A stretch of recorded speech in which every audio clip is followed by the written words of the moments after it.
Raider Nation, what is going on? Eddie Paskal here with my guy Jesse Merrick. We are back, and just because the Raiders are on the bye week does not mean that Upon Further Review, brought to you by the good people at Coors Light, is off. We're here, we're rolling, we got things to discuss. And Jesse, I think today, if ever there was a day to crack an ice-cold six-pack and talk all things Raiders football, today is that day. Not only are we on the bye, and I know you probably won't get as much time off as me, unfortunately, but it's just a good point to kind of sit back, reflect, look at what things have gone well for the Raiders and what things have not gone super well as we sit here at 1-4, getting ready for the Houston Texans in just under 2 weeks. So Jesse, you're a guest today. So crack this first ice cold bruchacho, my friend. What do you got? Yeah, hey, look, I mean, we noted they're 1-4. It's not great. Your fans probably not stoked about going to the bye week like this. So let's start on a high note here and say, what are you most optimistic about what this team has done going forward as they come out of the bye? You know what? That's a great question. And I will say I'm most optimistic, and it sounds crazy because you and I talked all throughout training camp about kind of our biggest concerns, our biggest question marks around this team. Yeah. And a lot of them revolved around the offensive line for really good reason at the time.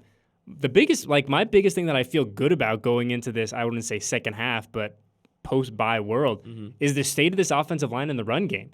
I mean, now I know that Josh Jacobs is literally playing out of his mind right now, and I think that kind of helps. I don't want to say mask some things that you're working through the offensive line, but when your running back is averaging 7 yards a carry, something is working. Yeah. Right? So I think for me, I'm really bullish on the fact that they can keep this up over the next 14, 15 weeks. Obviously, I think that having Josh go for career highs week after week after week after week is probably not going to happen. You never know. You never know. Until he doesn't do it, I guess we can't say that it's out of the realm of possibility. But I've been really pleasantly surprised by that group up front. I don't want to say surprised by Josh, because I think that for those of the fans that have followed this team for a minute, like, remember what Josh did his first couple years in the league. You kind of take last year out of it because he was banged up, and the aforementioned offensive line was really going through some things. But I mean, Josh Jacobs is a really good running back who was running the ball incredibly hard, incredibly efficiently, and the offensive line is coming together. Yeah. Now, I know that we've seen, at least in the early goings, like 8, 9, 10, whatever number of combinations, but it feels like they're starting to figure it out. And I think that all things good on the offensive side of the ball start with the big fellas up front, and I'm very optimistic about what this group is going to do over the next, like I said, 14, 15 weeks. Yeah, I think with me, it's kind of similar to what you said. It's more so Josh Jacobs in the running game, and I'll lump the offensive line in there and the success that they've had in the running game, specifically running between the tackles. That's where we've seen a lot of it done, and so that is something you can build off of. I think Josh and this staff, prior, a lot of fans calling for, like, why don't you run the ball? You got Josh Jacobs back there. They started doing it, and it's been a game changer for this offense. Again, probably not sustainable to have career highs every single week, but you look at the schedule, there's not exactly like the fearsome run defenses. So, hey, look, anything can happen here. But if he continues running at a pace similar to this, I mean, what that's done for the offense has been incredible. Because not only that, in back-to-back games, he's got a combined 368 total yards, that is, 298 rushing yards. Devontae's also got 100 receiving yards in both of those games as well. So it's paying dividends in that sense of, like, in the passing game and getting Devontae going too. So for me, I point to that the offense seems like it's kind of gelling. They're starting to figure things out here, which is great, because you couldn't really say that for the first handful of games for them. No, and I think that we're starting to figure out the formula a little bit. And we've talked about it. We talked about it during training camp. You and I have talked about it during the season. Like, at some point, you got to figure out, like, who you are offensively, right? And to your point, like, the first 3-4 weeks of the season, you're like, I'm not quite sure. And now we've seen the formula, right? And one game resulted in a win, one resulted in a loss. But these past 2 games, they have run the ball incredibly efficiently. Derek has been able to work off of that. Yep. He's been able to get Devontae his touches. Now, I'm sure the fans would like to see a few more of those touches, but all the same, I mean, if Devontae is going for 100-plus yards and scoring, touchdowns in bulk, like, if he gets 4 targets, he gets 4 targets, right? Exactly. Like, if there's any player in the NFL who's going to make the absolute most of those opportunities, it's Davante Adams. But the formula is coming together. I think that if you're a fan of this team, you can be like, okay, not the start that we were envisioning, but the past couple weeks, we have had really positive signs of what this team could be. Now, you and I both know that what things could be doesn't mean a whole lot, and potential doesn't mean really anything in the NFL. But you're starting to see the building blocks. You're starting to see kind of the vision of Dave Ziegler and Josh McDaniels coming together.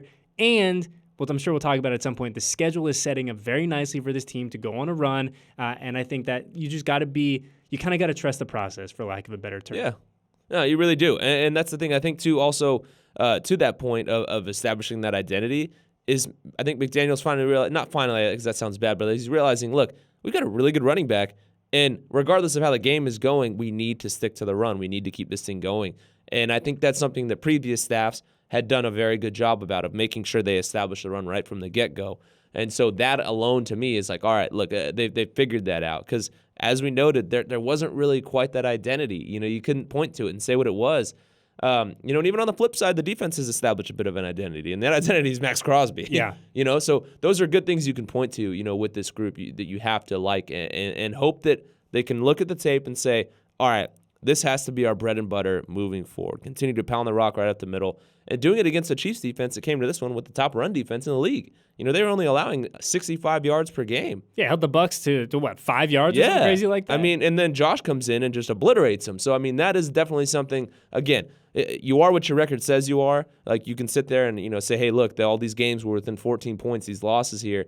But at the end of the day, they didn't get it done. But again, you can point to the things that you can build off of, and have some optimism going forward. Yeah, the old man in me loves the commitment to running the ball. Yeah.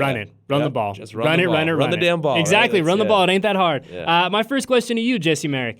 Give me a word to describe the Raiders' 1-4 start. And there is a plethora of words because the Raiders are in such a unique position of, they're 1-4.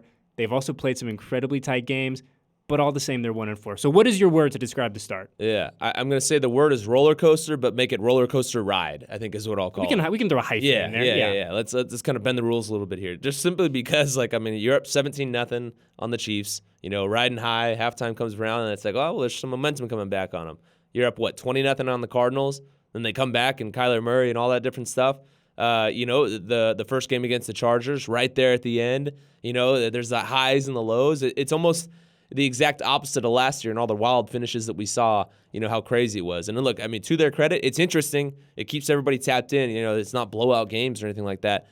So for me, I would say roller coaster ride, because even as a media member, I have been riding those highs and lows as I'm watching the game, because at the end of the day, I'm a fan of football. And when I'm watching a game that is good, that is competitive, I'm riding that wave of the momentum throughout it, and it has been a wild ride in every sense of the word. So that's been crazy to me, to see the highs and lows of it through these first 5 weeks of the season. Yeah, you're 100% right. I think my word is going to be surprising for a variety of reasons. One, I think just statistically speaking, to play as many close games as the Raiders have, incredible. I don't want to say surprising, but just the fact that it's been so many in a row, you're like, oh man, how... Yeah. It's pretty incredible just in a statistical sense. Also surprising in the sense that, I didn't think this team was going to be 1-4. We came into the season and we looked at the talent on the roster. We saw the schedule. We knew it was going to be a tough start, but I didn't think that this team was going to be a 1-4 team. I still, in my heart of hearts, don't think that this team is a legitimate 1-4 team now. You are what your record says you are. But I think talent-wise and the ability, this team is much better than their record indicates. But it's just been, for a variety of reasons, like I said, surprising. I didn't think the offensive line was going to come together like this. I didn't think that the Raiders are going to be able to run the ball as effectively as they had, as they have, because of the aforementioned offensive line. And it's just been, it goes to show you, we don't know what we're talking about. Right, we come into a season, we have all these ideas of what's going to be, what's going to happen, and this team's going to be good, this team's not going to be good, the Raiders are going to be really good at this, but they're going to struggle here. Who knows, right? Josh McDaniels and Dave Ziegler, they have an idea, they have the vision, and they probably just laugh at us when they're like, oh, these guys trying to prognosticate of what's going to happen. But it's been a surprising start, an exciting start, a disappointing start in some senses. But like I said, it's many things. It has not been boring. No, not at all. And that's, again, where you're riding that wave, because in every facet of the game, as you said, with the offensive line, the way they've run the ball, we've seen the offensive line struggle at times as well and give up some sacks, but then we've seen them really kind of start to mesh and get some continuity going. We talked about all the different combos. That alone right there is a roller coaster ride. Surprising, to see all of that. The defense, they've done it in stretches at times. You can say the same thing for the offense. So that's where I think, again, riding that roller coaster of the highs and lows of this. And I mean, as you were talking, I'm like, man, this has to, for the players, week 5, pretty early for a bye week. Yeah.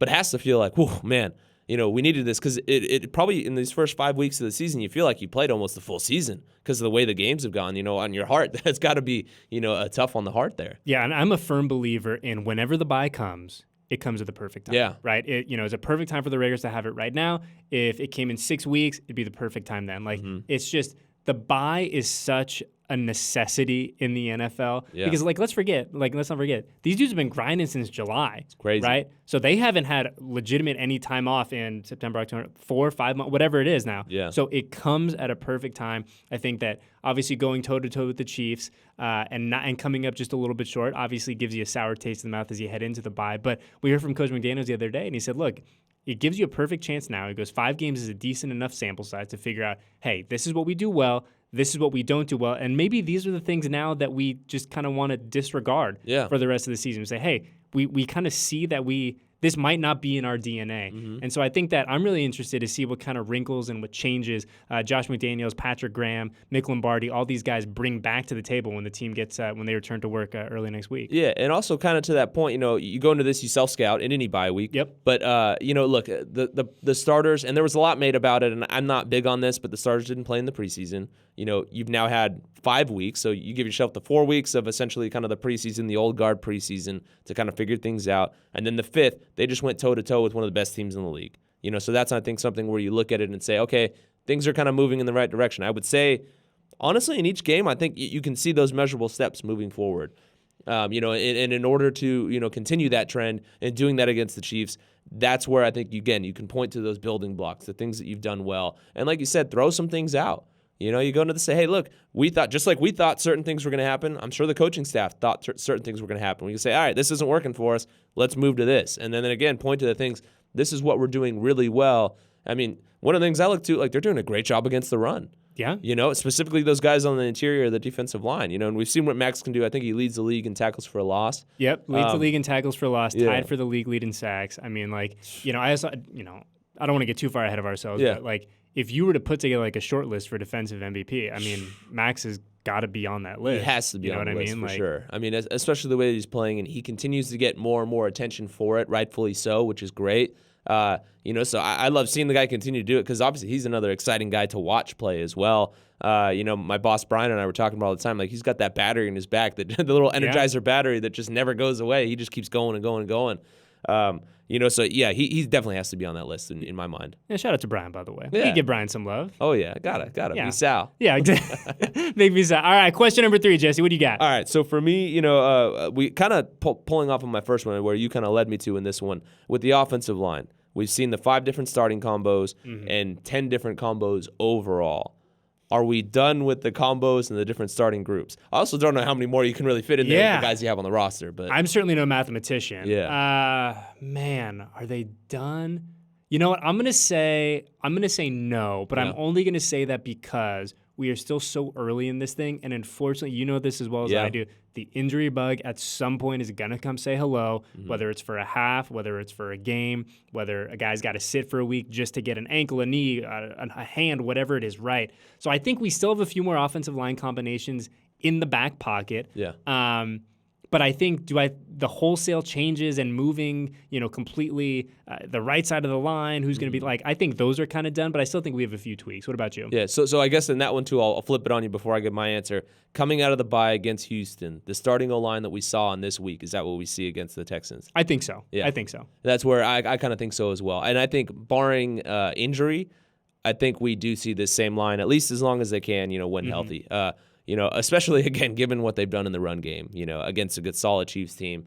Munford's going to keep getting opportunities. He was obviously getting opportunities in the heavy package and things like that in this game. I think with Waller going down and Foster Moreau not being available, that obviously, played into changes things. Into him being more involved in that. I think he has earned the opportunity to be in there, which it is wild. I'm not a big – I don't like rotating quarterbacks. I don't like rotating offensive linemen either, because for me it's so much of that position where in order to gel, you have to get that continuity and that time on task together. But they figured out a formula that works. And also at the end of the day too, to Josh's credit, this is not a normal thing that we see out of teams doing very often, again, barring injury. But – he's playing the guys that he thinks, have earned that opportunity, and so he's sticking to what he said he was going to do. So you can't knock the guy for that, and it's worked the last 2 games. So yeah, I think with this offensive line, I think that's what we see, and also I think too, granted with all those combos and everything like that, you kind of have to like the depth that it's kind of created as well.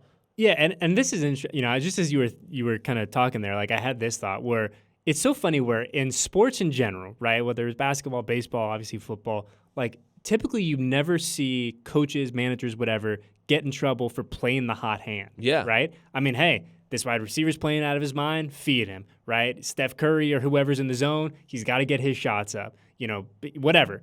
But the offensive line seems to be like the one exception to that rule, and it kind of seems like McDaniels is playing the hot hand with the big fellas up front. It is, and obviously it's a little different because it's a 5-man unit as opposed to one player here, a single player there. But like, it's just an interesting thought that like that's essentially what Josh is doing, and I think that the heat, for lack of a better term, because I don't think there's really any heat, but like has come off because like, all right, like there seems to be a method to the madness, but you don't really see that pushback in other sports. No, yeah, you really don't. And I think to your point of playing the hot hand, and this is no disrespect to Alex Bars, but like we weren't talking about him before. No. We thought this was going to be a depth guy, and he's come in and he's played some really good football at times, and been real physical, especially again in the run game. He's part of where, they're making all those yards, up the gut, between the tackles and everything like that. So you have to credit him for what he's been able to do.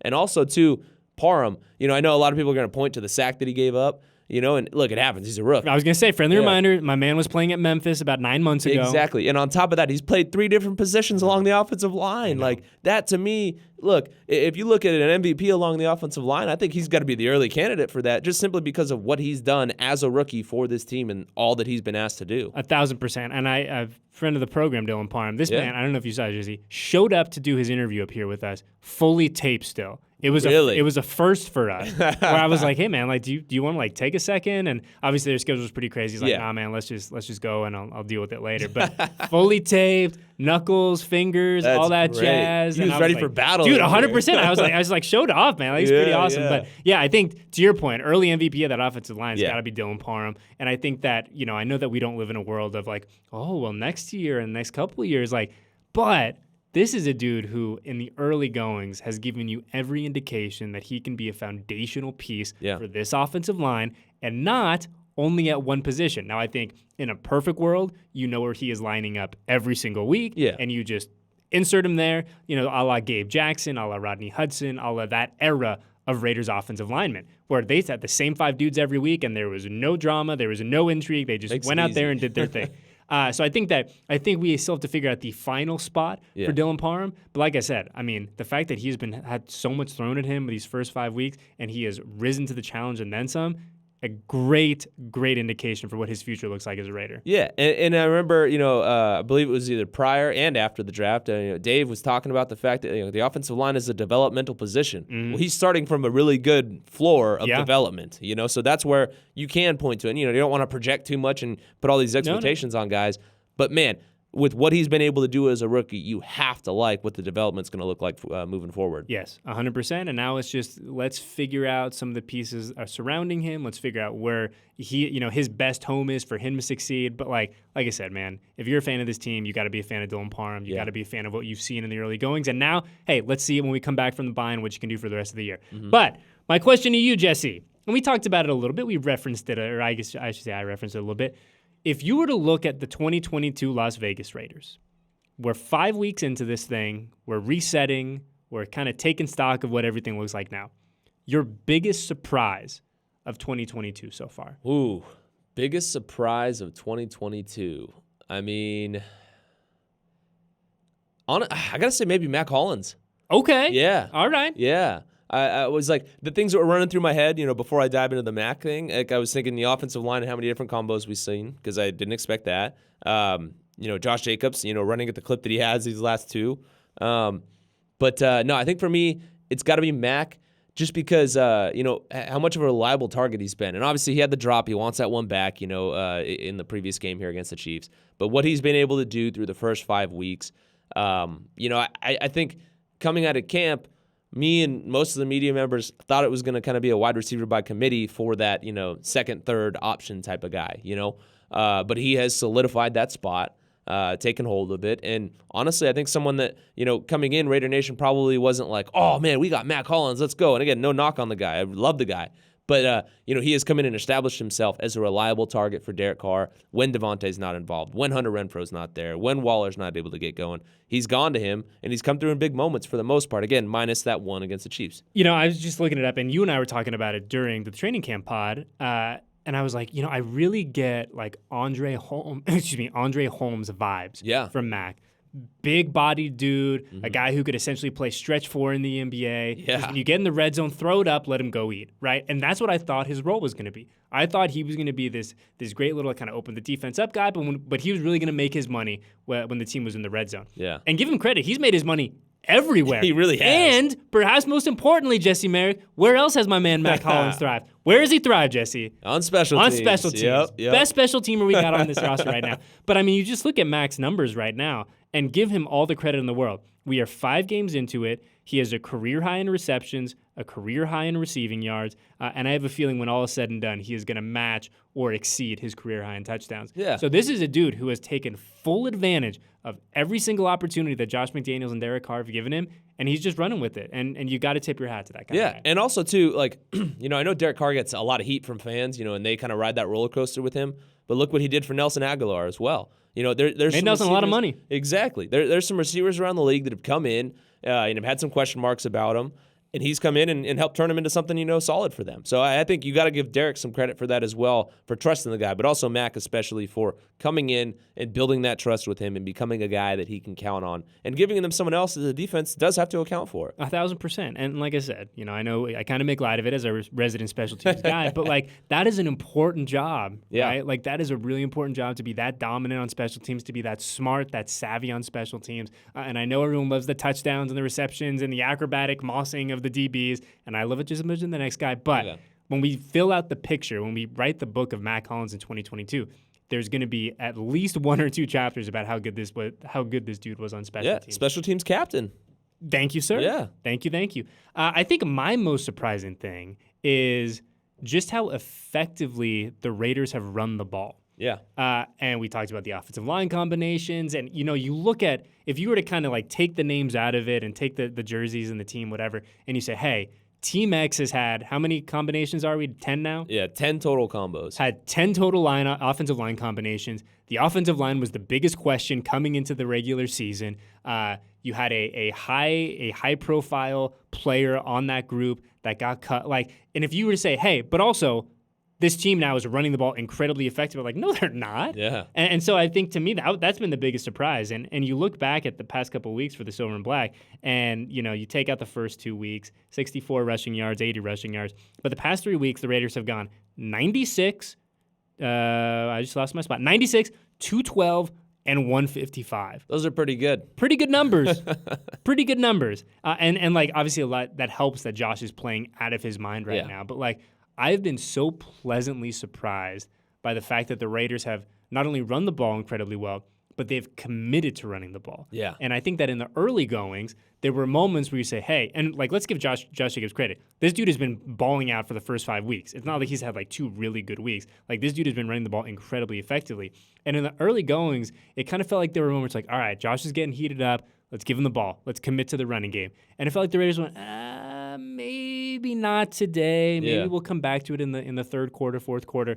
But the past couple of weeks, they've committed to the running game. They have done really well in the running game. They have controlled the line of scrimmage. And I think, candidly, that's why they beat the Broncos and went toe-to-toe with the Chiefs on Monday night. Agreed. And the thing for me was, when the Chiefs came back, when they took the lead, they still stuck to the run. And that, to me, because I was watching thinking, okay, what are we going to see here? Are they going to go away from the run? Are they just going to kind of throw Josh to the wayside? And I thought that was a point of, okay, this is going to be something where fans are going to be losing their minds if they don't, continue to feed him. And they continue to, and I like to see that. Granted, you're not down by a lot, so obviously it's not to the point where, Josh McDaniels has noted at times where you kind of have to abandon the run. I disagree with some of those times of when he has chosen to, but he stuck with it, kept going, and continued, again, as we talked about along the offensive line, feed that hot hand. So that, to me, definitely, one of the more surprising things, seeing the way they've been able to do that just because of the questions that we thought we had coming in along the offensive line. Been very impressive. But this is a group, too, that I thought their strength would be running the ball, so I was a bit surprised to see them not maybe kind of lean on that a little earlier. But I think that goes into now establishing that identity. Yeah, and I think for me, and just kind of like part two, like I don't want to say, like I'm not going to pretend here and be like, oh, I knew Josh was going to have this crazy, incredible year. Like I've been very open about it. You and I have talked about it. Like I'm a big Josh Jacobs guy. Yeah. Right. Like I think he's a really, really good running back in the NFL. I completely, trust and believe in what he brings to the table. You just look at what he's done historically.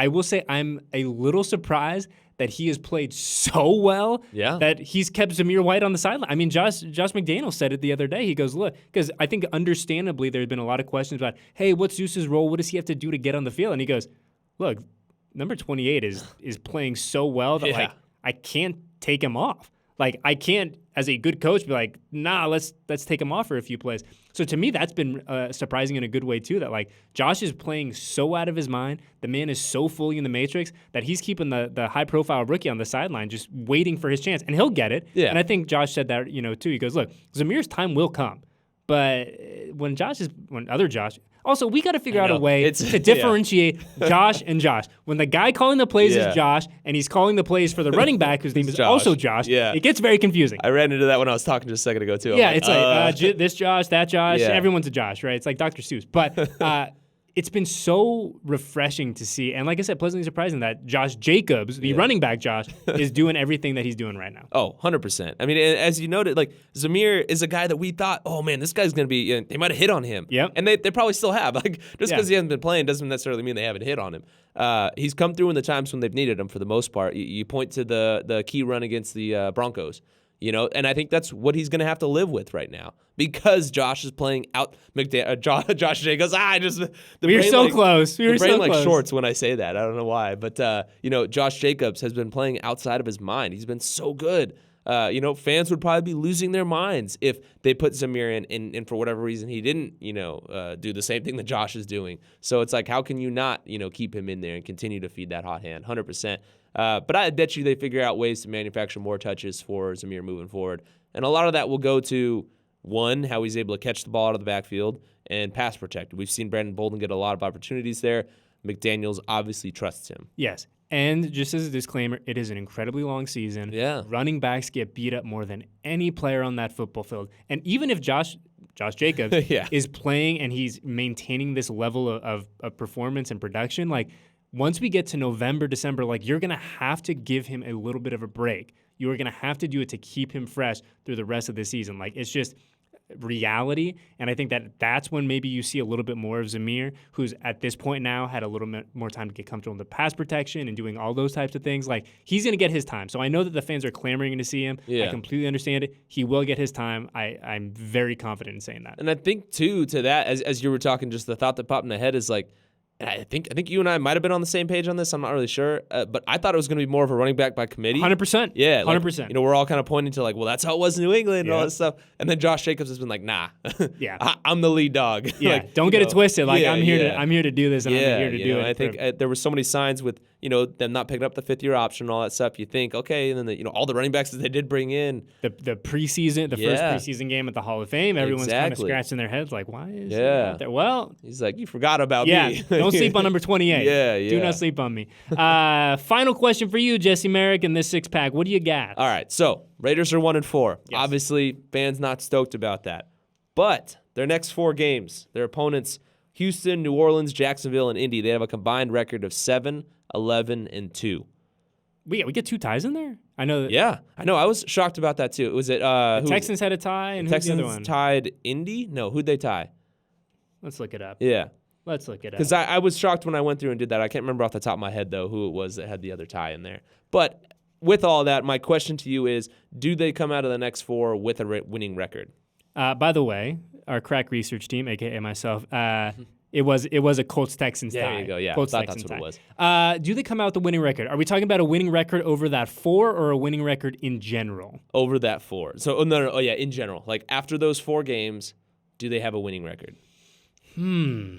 That is a great question because I think, and you and I have talked about this, if the Raiders want to make a little bit of a run, and I think making a run in late October to early November is kind of silly, but if you're looking at a place where on paper you have winnable games and you have a chance to stack victories, this is that 4 weeks. Yeah. Now, all the same, I was telling you before we started going, I do worry a little bit about the back-to-back road games. I think just in general, it's hard to win on the road in the NFL. It's hard to win multiple games in a row in the NFL. Yeah. And then so the Raiders are going to be on the road. They're going to have their chance to be away from home and handle those 2 games. They are then going to come back to Allegiant after being away for a little bit and take on an Indianapolis Colts team that I still believe, much like the Raiders, is better than their record. Yeah. So do I think they're going to come out with a winning record? Ooh, I think it's going to be close. I think it is going to be close, but I think that if you're a fan of this team, if you are looking for W's, which I know all of us are, I think this is the stretch where you can pick up a few. I'd agree as well. I think this is, we talk about dividing the season in chunks. Yep. It used to be so easy with the quarters until we got this 17th game. Now it messes with all right, where do you add or subtract the one? Because technically, I think we'll be a quarter of the way through the season at the end of the first quarter of the Texans game. That's not clean. That's not at all. No. Not at all. So yeah, I'm not a fan of that. The OCD in me doesn't like the odd number messing things up here. With you, brother. Yeah, but no, yeah. So I think they come out of those 4. I'm going to kind of push in this one and say they're even. I think they split those 2 and 2. And then we come out of that. What is that? 3 and 6. Yeah. 3 and 6. No, yeah, 3 and. If they go 2 and 2, it'll be 3 and 6. There you go. 3 and 6. Jeez. Man, you can tell neither of us did very well in math. Yeah. Simple math I actually had to take. So I thought about. So my degree is a BA. I'm probably sure you probably have a BA too. And so for me, I was like, oh, maybe I'll get get the BS combo, whatever it is. And I had to take literally 2 math classes. Because I had a bunch of prereqs that I knocked out in high school. I made it through, I will say, maybe 3 weeks of the introductory math class, and I said, this is not for me.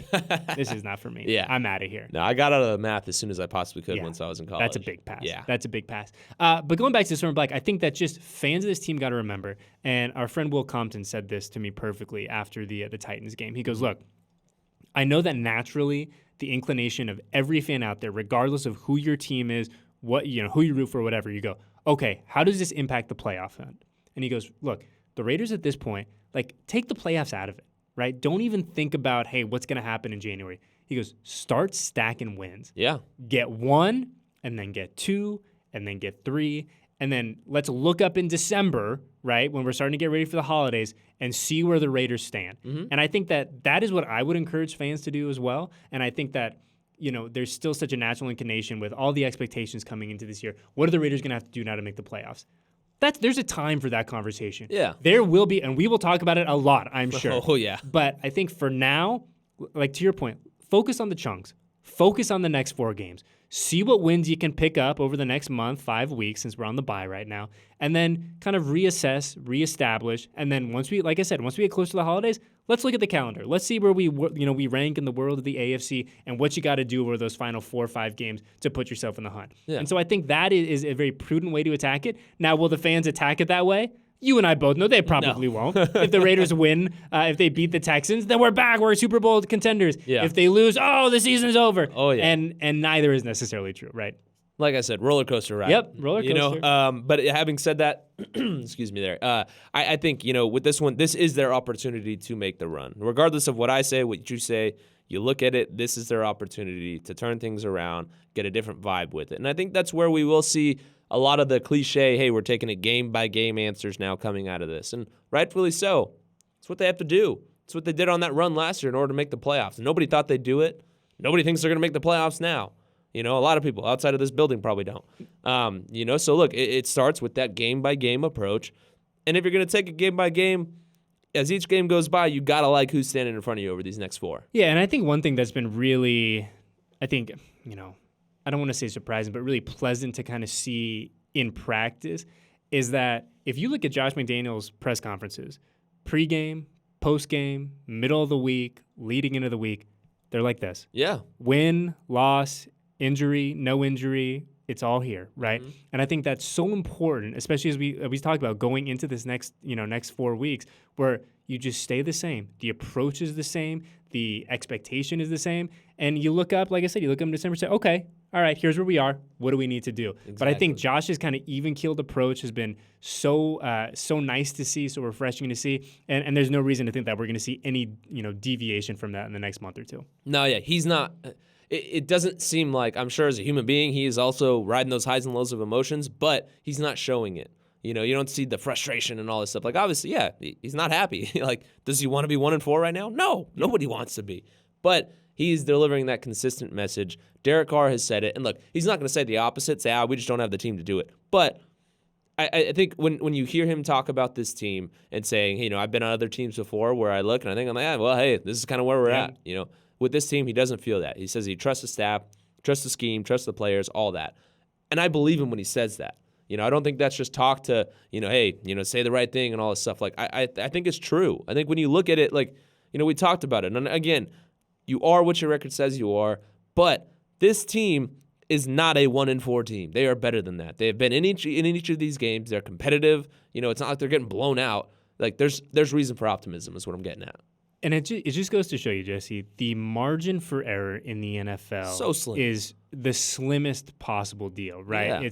It's literally, and I'm not even, you know, being hyperbolic here, it's 1 or 2 plays over the course of 60 minutes that completely changes not only the course of that game, but really the course of your season when you add those plays up. So, you know, like I said, the Raiders are there. To your point, you are what your record says you are. But talent-wise, this is a much better team than 1-4. I will bring us home, Jesse Merrick, and we've kind of talked about this a little bit, but as we go into this next stretch now, as we go into this next 4, 5, 6 weeks, what do the Raiders need to do on the field to be better coming out of the bye? What do you need to see for this team to start stacking some W's? Yeah, you know, and like, I hate even saying this because I don't want to put this on the defense because I think the defense has done some really great things.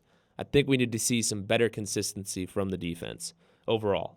You look at it, they're the 21st ranked total defense, 25th against the pass, 9th against the run, real good there, and then a 28th in scoring defense and 20th in yards allowed per play. You know, that's like you split the league in half. That's on the wrong side of it. Sure. You know, you need to flip that. We talked about it, what was it, last year, where we're like, if this team has a defense that's middle of the road, they're a playoff team. Well, they were a playoff team. You know? So for me, in order for this team to take that next step, it does look like the offense is really starting to kind of get things figured out and click and, again, have that identity. From the defense, we need to see it. And it's, you know, they talk about it in all facets of the game here. You need to do it for the full 60 minutes. We need to see the defense do that for the full 60. Because, again, not putting this on the defense at all, so don't everybody, you know, mince my words here, but a 20-point lead over the Cardinals and a 17-point lead against the Chiefs, 2 very good offenses, should be enough to win you the game. At the end of the day, the offense bears some of that, you know, weight as well. But if you're able to spot your team that much of a you know, pad there, you should be able to close the game out. Yeah, I agree with you. And I think mine, for me, is going to be kind of similar to yours, but I think just playing a full 60 minutes. Yeah. Right? All 3 phases. I think that if we can, and look, the NFL is the toughest league in the world, right? Like, you are not going to be able to put together a quality 60 minutes week in and week out, right? Even the best teams in the league aren't going to do that. You know, everyone has a clunker of a quarter, like, things were just kind of off for that first half, whatever it is. But for the Raiders to kind of really turn this thing around, and I think that you and I have talked a lot this morning about seeing some of the signs of this team coming to life and it's starting to click. Mm-hmm. And I would love to see them do it consistently for a full 60. I would love at some point this year to look back on a game and say, that was it. Yeah. That was kind of the example. That was the full 60, offense, defense, special teams firing for 4 quarters. And we've seen it for 30 minutes. We've seen it for parts of the team for 45 minutes. Yeah. We've seen it for almost the full deal, but a couple weird series here, and you kind of got off track. Let's see it for 60. Yeah. That's what I want to see. If the Raiders can put together a full 60 minutes of football, I like their chances against almost everyone in this league because we've talked about it a lot. The talent is there on offense, on defense, and shout out to my guys who I still think are the best specialist trio in the NFL. But all kidding aside, like, if they can put it together for a full 60, let's see where the chips fall after that. Yeah, no, I agree with you on that one for sure. And you listen to Devontae and Derek talk, you know, and they noted that a few times of like being locked in for the entire 60, being locked in every single play, you know. And I think reading between the lines, like, you don't say that unless there are a couple issues on the team of certain guys, and no pointing fingers or anything like that. But I think the way that I read that when they both said that is there's a few people here and there that maybe aren't locked in for the full entire time. Maybe they're pointing the finger at themselves as well in saying that too, for, you know, to be fair. Sure. But being locked in the entire time, that's the difference. As we noted, like 14 points in these 4 games. The margin is so slim. Yeah. You have to be locked in and dialed in for every single one. And again, I hate the what ifs and all that stuff, but it's like they are literally 4 plays away from being undefeated, which is wild. Not many teams around the league can say that. So that locking in for the full 60 is a game changer for this team. And that's tough to do. That separates the good teams from the bad teams. Yeah, and the great teams from the really good teams. Exactly. So, like I said, we have a long way to go, thankfully, mercifully, in this season. Yeah. We're going to have a little rest and recovery this week. Speaking of, any bye week plans for you? I know that the good people at News 3 are the aforementioned Brian's probably got you running all over the valley. He does, actually. Are you going to get any time this bye week or no? No. Yeah, this is a busy week for me, man. We've got the NASCAR races coming into town. It's the playoffs. I'm not a massive NASCAR guy, full disclosure, but these events are fun to cover. It is the playoffs. It's the round of 8. That's going on. It's also on NBC, so we're obviously going a little bigger with it there. We've got UNLV this weekend. The race is on Sunday. Friday is the home opener for the Silver Knights. There's just a lot going on. So I am not getting a break this week. I am, thankfully. Enjoy it. I will be watching all of your coverage Yeah. on News 3. And speaking of, Jesse Merrick, 30 seconds of plugs. Where can the people find you? Hey, at Jesse News 3LV on Twitter, always on there. And again, I'll be running around at all the different events that I noted, on Channel 3. So make sure you're watching at 6, 10, and 11. I love it. Yeah. I feel like you've done that promo a time or two before. I have. And also on top of that, like the Golden Knights are in action.